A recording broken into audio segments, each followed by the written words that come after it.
Welcome to LiveDaf, your online Daf Yomi Shir.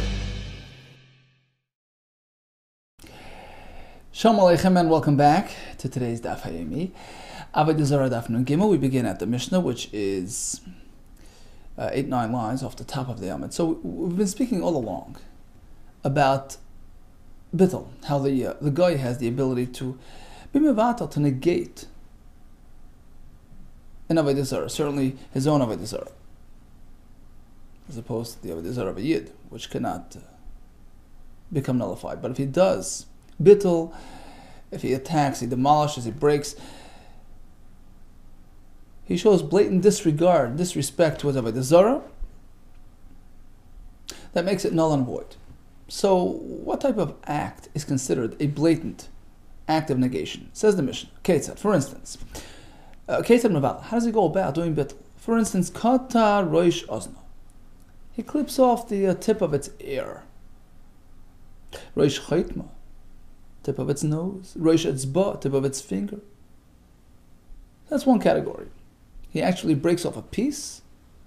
That shows blatant disrespect, negation of his Avodah Zarah. It renders it null and void. Second category is Pachsa. So he dents it. Even though it's not missing anything. He didn't break anything off the Avodah Zarah. It's just slightly disfigured. Bitla, that too is regarded as bittul. But in the third category we have Rak b'faneh. He spat in front of it. Hishtin b'faneh, he tended to his knees. Geirah, he dragged it on the ground. Zorak b'asatsoya. So he dragged it through the mud, or he threw a waste at it. That's not considered bittul, because he lost interest. He got mad, but soon he'll make up with his idol. In the fourth case, we have machara a mishkana. The guy sold his idol, or used it as a collateral for a loan. In this case, we have a machlekes. Is it considered bittul or not? Rabbi Yamir bittul. The fact that he didn't care for his idol, he sold it or used it as a mashkin, that's an act of negation, that's bittul. And as Taisus explains, we're speaking that he didn't bother trying to redeem it, getting it back. He just sort of forfeited it. That's called a bittul. No, it's not a bittul. He's hoping that the customer will adopt it and use it as an idol. That's not called bittul. So we have one category where he actually broke the Avodah Zarah. Second category, if he was peiches, he punched it in. Third category, he dragged it through the mud, etc. The fourth category, we have machlekes, sold or mashkin. So in that second category, we say pechasa, he bumped it in. That's also bittul. Why? Kilo chisra b'may bittul. He didn't pull off any material. He didn't break it. Why is that a bittul? Amar Zera shepachsa b'faneh. He disfigured its face. Rashi says v'kilkel tzarasa. It lost its form. That's called bittul. But rakak b'faneh, v'ishtim b'faneh. He just dirtied it. He acted in a disrespectful fashion without actually physically breaking it. That's not called bittul. Why? How do we know? That we assume it's just a temporary, lull. But he intends on making up and reconnecting. How do we know that? The pasuk describes this type of procedure, this type of behavior. So the guy is hungry. His bank account is in overdraft. He's upset at his idol. If he gets mad. He curses his king, his idol. And then he turns upward to Hashem. So he sort of moves away from the idol, but then he reconnects. And the pasuk following says, he comes back down to earth. He peers down back at the darkness, at the silliness. The avag of the kill, even though initially he cursed his idol and negated it, and he turned heavenward, realizing that only Hashem, but then he can't resist. He got to get back into it, feel in control. to relate to something that's tangible. That's the concept behind Avodah Zarah, right? El Eretz Yabit. So apparently, it's just a temporary break, but not really a true disconnect. Mechara oy mishkana, Rabbi Yamir Bittel, he sold it, used it as a mashkin. We have that machlekes between Rabbi, who considers it a bittel, Chachamim do not. Now, who did he sell it to? Who's the fellow on the other side? Is it typically it's a craftsman who takes these items, right? Is it going to be a Jewish craftsman or a Goyish craftsman? So you have two opinions on this. Zeiri Amar Rabbi Yechanan, that's one opinion, as opposed to Rabbi Yimri Ba'abba Amarav, who disagrees in terms of defining the story behind the machlekes. Chadamar, one explained, machlekes b'tzoref, tzoref is a smelter, a craftsman who buys, scrap metal. B'tzoref oived kechavim, was speaking that the customer is a guy.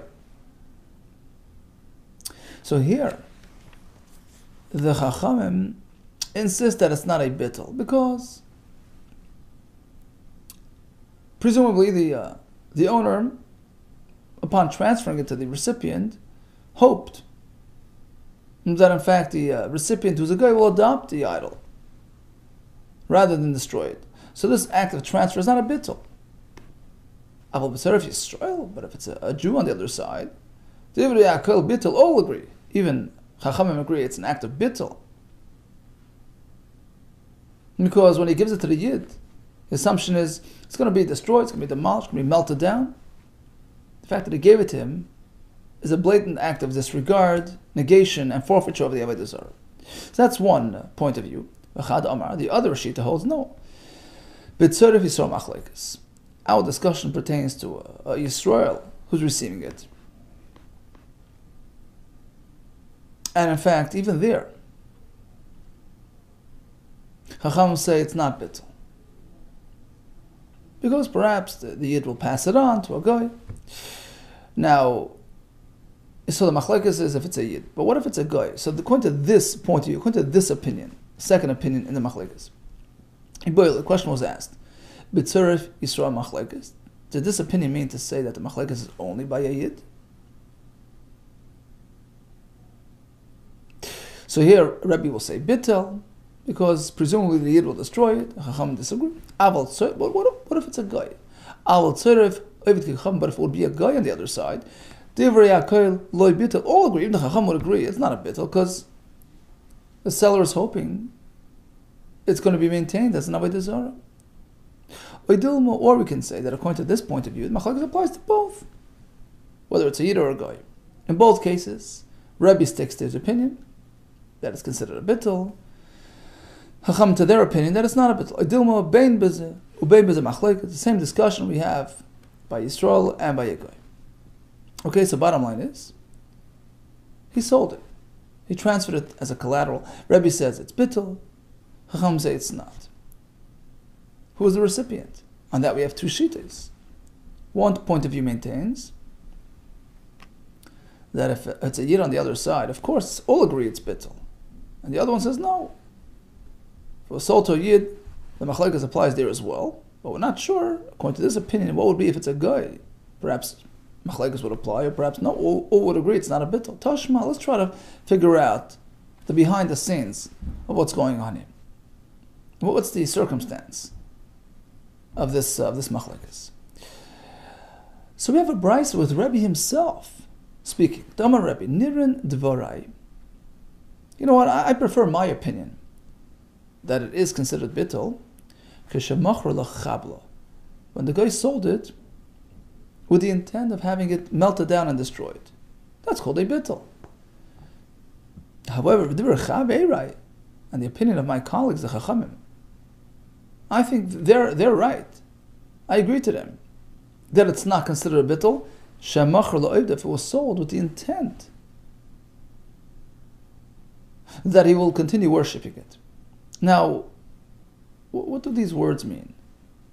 For destruction, for continued worship. It was explicitly stated during that sale. What do these terms mean? Lachabla means that it was explicitly said. I'm selling it to be melted down. And alternatively, lo'evda means lo'evda mamash. This customer says he's buying it to worship. Well, then there's no contact, no discussion. Of course. So my time, if it was sold for worship purposes, my time at the madam bittul, why would Rebbe say that it's bittul? I mean, he's just transferring it to the next worshiper. That's not a negation. That's not bittul. And in the other case, when it was sold explicitly for melting down, for destruction purposes, why would Chacham say in that case it's not bittul? Ella, apparently it wasn't explicitly stated. It was implied. Presumed. Ella lav lachabla means not that he knew it was going to be destroyed. It was sold to a customer who chances are, right? L'misha asa lachabla. Presumably this customer will destroy it. Who is he? A Yid. Umana, who is this person? So if Yisrael, a Jewish craftsman. So in this case, Rebbe says, you know what, I think my opinion is more on track in this type of case, because he knew good and well that his Avodah Zarah stands no chance. And on the other hand, lo'evda means l'misha asa lo'evda.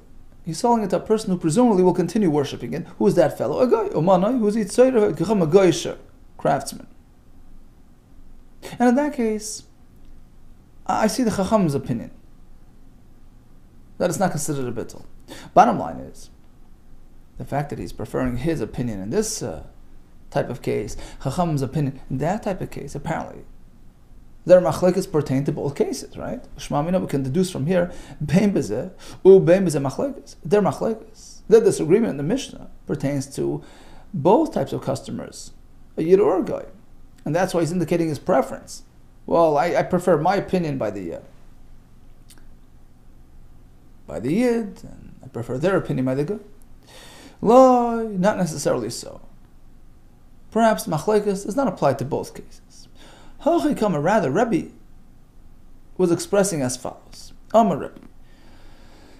Nirin devorai lichavera. He wasn't expressing his own personal preference. What he was saying is that even chavera, my colleagues, the Rabbanan, they really adopted Nirin devorai lichavera. They adopted my opinion.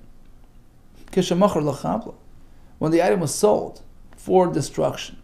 Umanai Tzoref Yisrael, for instance, was sold to a Jewish craftsman. In which case, since it's slated for destruction, even though Chachamim agree it's a bittul.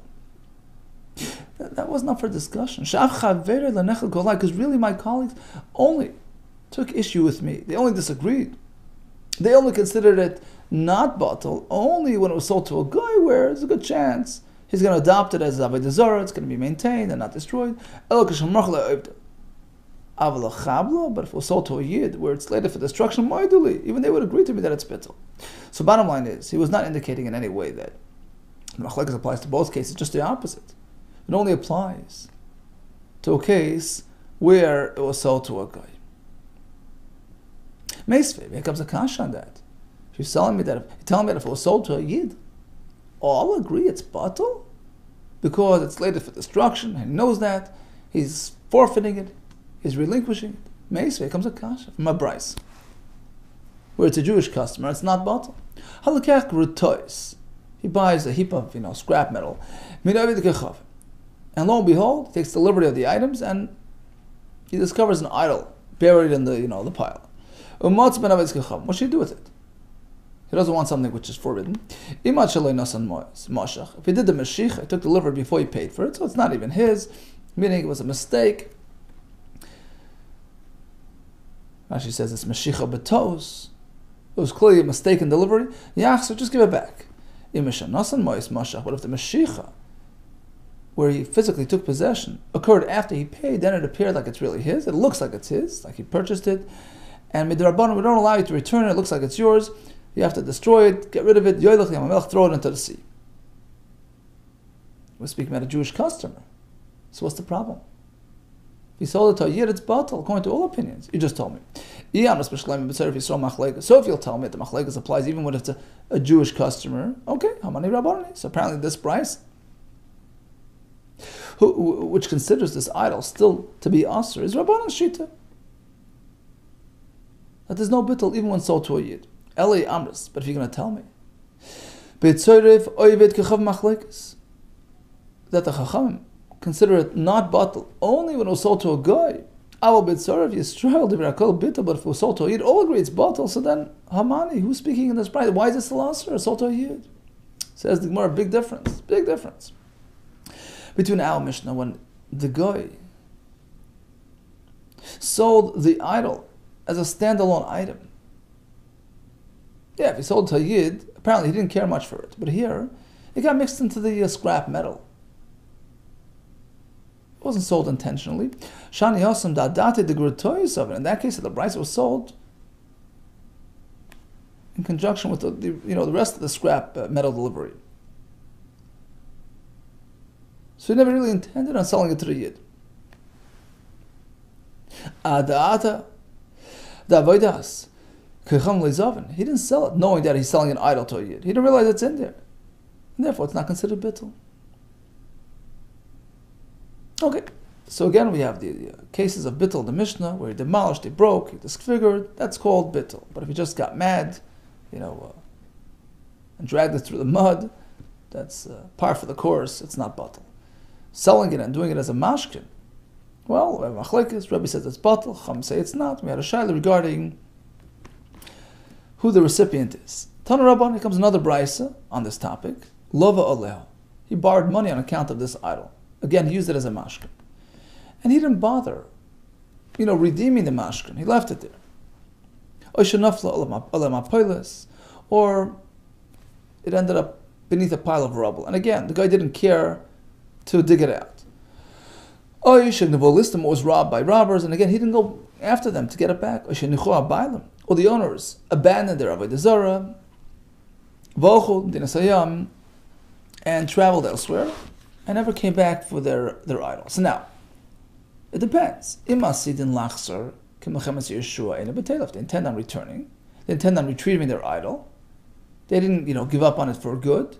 Just like in the time of Yeshua, when the Goyim were chased out of the land, they intended on coming back. Right? They didn't leave willingly.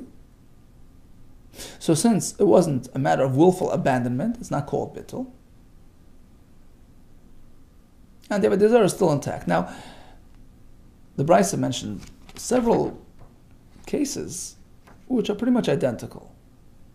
He relinquished his idol, or he allowed it to be taken, etc. And the rule is, if he intends on retrieving it, it still maintains its status. Why bother going through all these cases that are pretty much transmitting the same point? Each one has a special lesson, a special chiddush. Why? The Itana love oleh. If we only discuss the first case where he borrowed on account of this idol, but yeah, over there it's not batal because the fact that he didn't sell it, he was short money. He should have just sold the idol. Why did he bother borrowing money on account of the idol? Apparently, he plans on getting it back. Aval. But in the second case, where it ended up under a pile of rubble, perhaps we can say the fact that he's not bothering to dig it out. Perhaps that called a bittul. So the point is, it's not a bittul. He's waiting for the weekend. Further, had we discussed just that case, yeah, Mishum de Sava, I would think it's not bittul because the guy is waiting, for tomorrow, right? Hamanchas, I know it's lying there. Kleimas the beinalo, when I'm ready to get it out. When I need it, shakilna, I'll get it out. So it's not considered a forfeiture. Aval gonna listen, but in the case where it was robbed, so since he's not, chasing after it, what are the chances of retrieving it if he doesn't, act quickly? Bituli batal, perhaps that disregard is called bittul. Tzricha, no. So the point is it's not. Because he still hopes to, to get it back. Vitana gonna listen. Then if we just stop there, I would say Mishum de Savar, the reason why it's not called bittul, Mishum de Savar, because the guy in his mind is thinking, look, let's assume that whoever took it will treat it, with respect. If the guy robbed it, certainly he's worshipping it, so there's no need to be concerned. If the Yid robbed it, I did to the Me'yikar, and since he knows it's very valuable to the guy, he'll sell it to a guy, and the guy will adopt it and maintain it as a god. He'll worship it.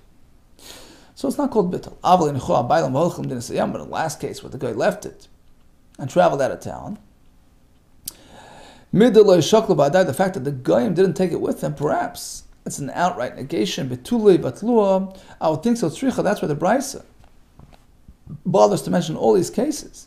Then all these examples, since there's no outright indication of bittul, it maintains its status. And the brisa sort of links it. Im asidin lachser k'melchemes Yeshua. That the condition is, are they planning on coming back? If they plan on returning and retrieving it, just like the goyim at the time of Yeshua, then eina b'teilom, then it's not batal, because they haven't yet given up on it. Asks the Gemara, but in the time of Yeshua, they did not come back. They didn't return. They were banished from the land. They didn't come back. Midim l'chemes Yeshua mahadar, they didn't come back. They were killed out, right? They didn't come back. So why are we indicating that they came back? No, the brisa means like this. Their intention was to come back, right? The Canaan, the Miriam, all the nations, they confronted the Yeshua and the Bnei Yisrael, thinking they'll win the war and they'll just go back to their town. They didn't plan on. They didn't willfully abandon their idols. Im asidin lachser.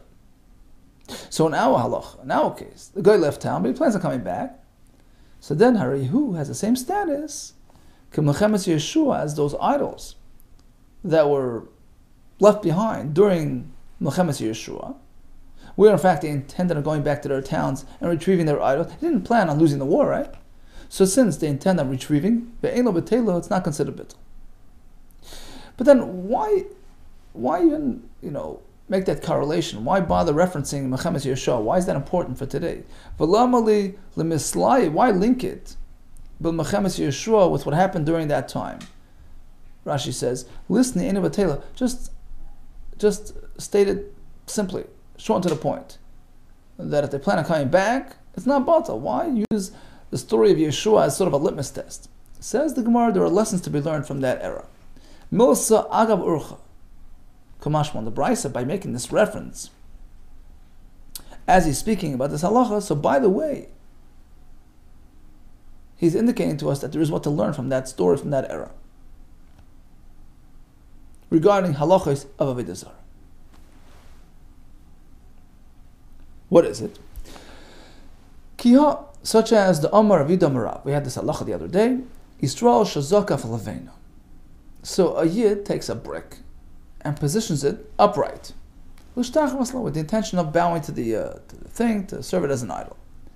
Before he got a chance, a guy came running in and did the job for him. The guy came running in and bowed to it. Now, typically, one person cannot impact another person's item, right? Ein adam oiser davar she'ein shaloi. Question: what's the status of this brick? The guy bowed, not the yid, but the guy is not the owner. The answer is asara. By doing so, he impacted the brick. It became forbidden. It's considered Avodah Zarah. Why? Because when the Yisrael erected it, you know what he did? He sort of declared his willingness, the fact that he's agreeable, he's interested in having this thing served as an idol. Now when the guy jumps in and does it, it's like he's doing a service, a shlichus for the Yisrael. Minol, how do we know this concept? From the story of Yeshua. Minol and the Asra, how do we know it's Asra? How do we know the guy impacted the stone? Let's go back to when we enter Eretz Yisrael. What happened to all the idols, the Asherah trees, right? Torah says destroy them, burn them.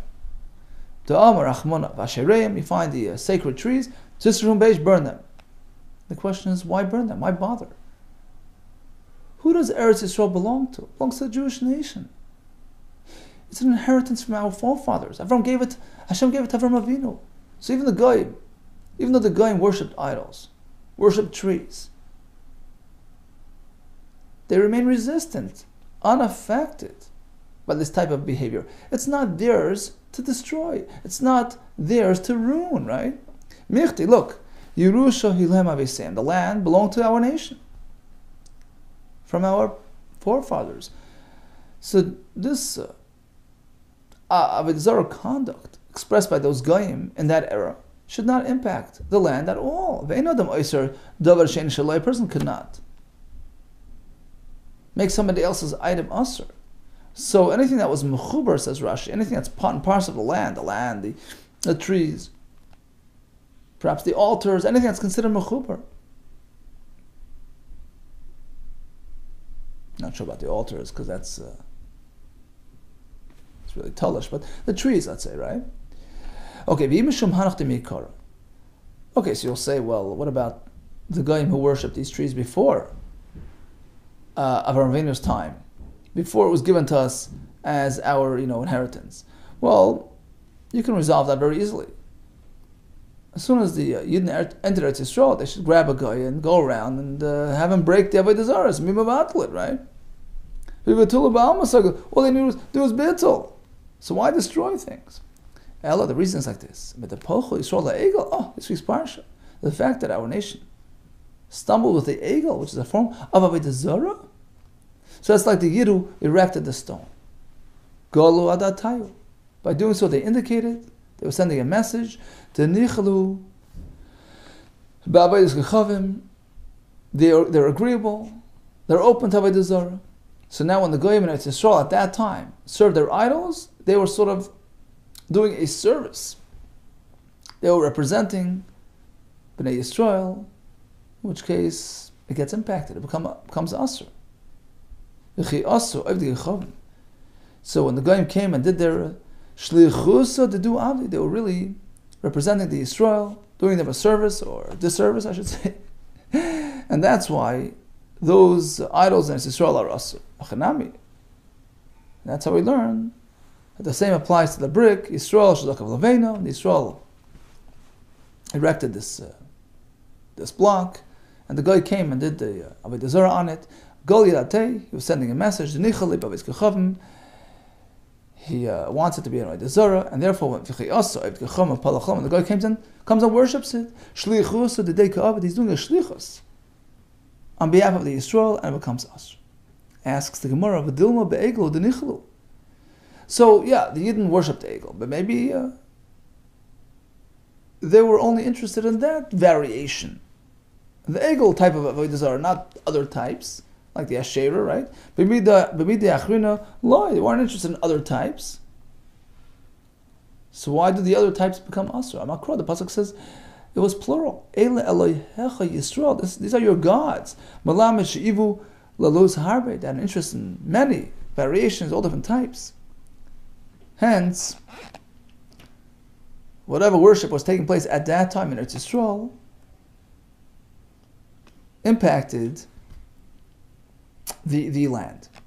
Says the Gemara, okay, Amos, so let's say, called the Bahad Egel Nitzru. Anything that happened at that time, fine. While the Jews were worshipping and doing the Egel, so correspondingly, right, whatever was going on at that time in Eretz Yisrael was, impactful. But Mikan ve'elach nishtri, but afterwards, when they did Teshuvah, right, so the Goyim were no longer doing them a service. So anything past that point should be okay. Man muchab, who's going to figure out what's what? They weren't labeled, they didn't have expiry date on them, so when they entered Israel and they found all these things, they had to destroy them, just in case. So bottom line is, this is what we learn from the story of Yeshua. The fact that they had to destroy the idols at that time indicates to us, it serves as a source to this halacha of the Levena. And that's why the Brisa made reference to Yeshua, because that serves as a litmus test, that serves as a source for other halachas regarding Avodah Zarah. Okay, so again, let's just do a quick recap. Bittul entails either clipping off a piece, demolishing, destroying, disfiguring, something that's really a serious act of negation. What about selling the Avodah Zarah or being memashkin? And again, Taisus points out that we're speaking that he didn't bother retrieving it, he didn't bother buying it back. He calls it nishtaka, he let it, just settle into the into this new right? Didn't bother getting it back. So Rebbe says that's called a bittul. Chacham say it isn't. We had a shayla whether we're speaking about dafka if it was sold to a goy, but if it was sold to a yid, perhaps all would agree that it's batul. We had several examples of this type of thing, of of a guy who abandoned or allowed it to be, taken, stolen or buried. But in all these cases, unless he really gave up on it, it's not considered a bittul. But if he did, he's just abandoning it, then it's considered a bittul. Says the Mishnah, okay, on this topic, so once again we have the guy who worshipped the idol, and he left town, he abandoned it. And Rashi says, De'ein datam lachzer. In this case, we know for certain that he's not coming back. Is that considered a bittul? Well, it depends. Under what circumstances? He abandoned. Bishas shalom. If he left during peacetime, so it's considered a willful abandonment. It's considered bittul, muteres. So that Avodah Zarah becomes mutter. Null and void. But b'shas milchama was in the context of wartime, so he was forced out. Like Milchemes Yeshua, just discussed a minute ago. Asura, that's not called willful abandonment, that's not called forfeiture, and still asur. What about bimusiyos? These are the statue bases, these pedestals upon which they place statues. Shal Malachim, when the king comes to visit, they place a statue on it, and he comes and he bows to it. It's just a temporary type of pedestal. It doesn't become part of the Avodah Zarah. Harelu Matarais, you can use those pedestals. They're not considered Avodah Zarah.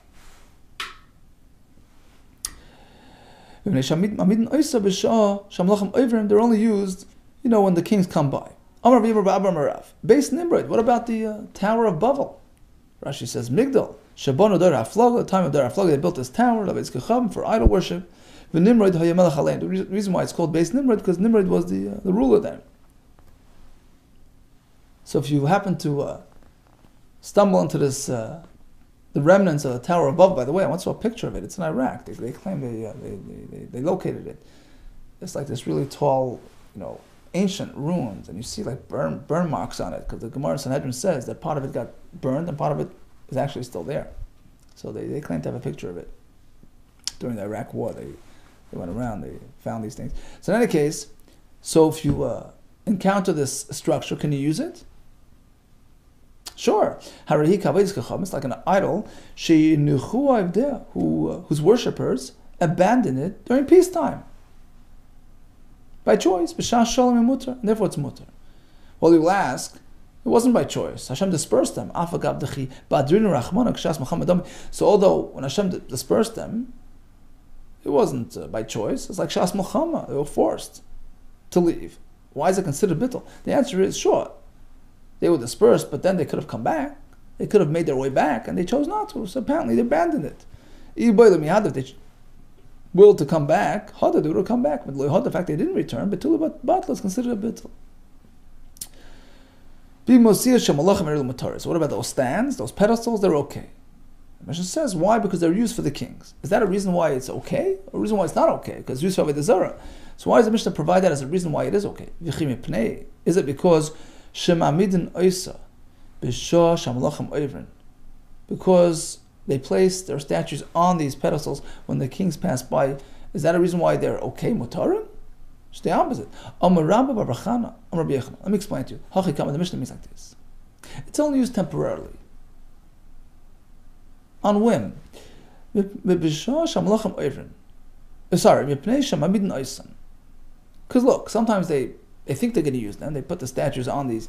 When the king is expected to come by, and suddenly the king takes a different route, switches routes. So they choose to abandon this route to go on the other route. Apparently, they don't take this thing too seriously. It's not something permanent. It's not something which is anticipated or expected. You never know where he's going to go, where he's going to come. It's not something deemed. This pedestal itself is not deemed Avodah Zarah.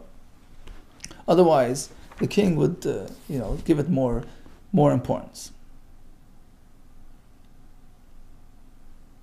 So up until now we spoke about the bimusois, which weren't really incorporated into the Avodah Zarah. It was just like a stand, temporarily serving the Avodah Zarah. It's not considered Avodah Zarah itself. Now we switch to a different type of pedestal, which actually was worshipped as part of the idol. but different type of circumstance. Okay? So ki Yosef Ula, when Ula came by, Yosef, he sat down abimsa on this pedestal, which was inherently considered Avodah Zarah pegima, because it was chipped. Chipped? That's batal. Amalei Rav Yehuda leUla, he told Ula, how could you do that? Rav and Shmuel, both Rav and Shmuel hold. They both said, bimus shenifkam asur, even a chipped bimus is still asur. Why?